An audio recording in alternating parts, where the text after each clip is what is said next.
Somebody once asked, how can we escape from suffering?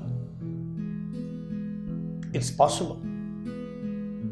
But let's look at this villager who was once going in a train.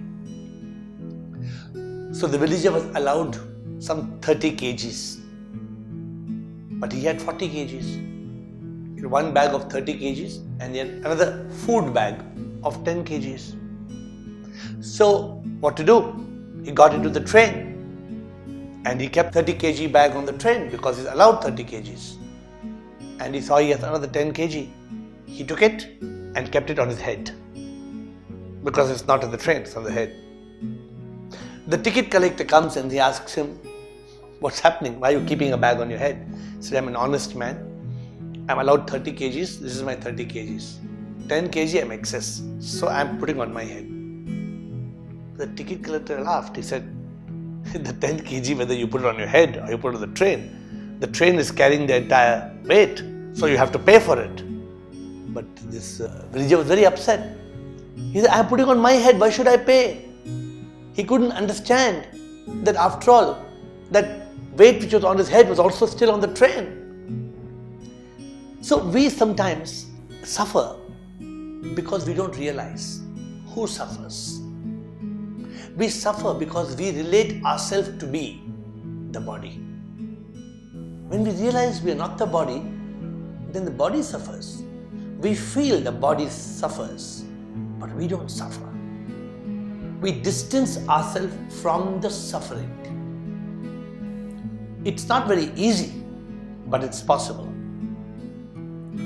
The mind will suffer, but we don't have to suffer.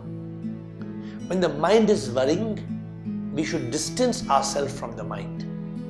We should make ourselves realize that our mind is worrying, our mind is anxious, but we are not. We are peaceful, we are calm. So can you escape from suffering? The only way to escape from suffering is to detach yourself from the body and the mind. To realize you have a body, but you are not the body. You may have a mind, but you are not the mind. Just like you may have a car, and the car may have an accident.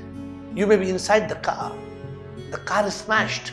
You feel the impact, but you are not smashed. The car is smashed. The car suffers the damage, but you don't. You realize it as long as it's the car and you, but you don't realize it when it comes to your body. Because we live in ignorance. We live in this ignorance that I am the body, I am the mind, I am the ego. This is my body, my mind. But while we say that, we start relating to the body and mind as us. That's the illusion created by the ego, supported by the mind. Do you want to escape from suffering? Learn to realize the truth. Learn to realize that you are not the body that suffers. You are not the mind that suffers. Then you will become an observer of the suffering, but you will not suffer.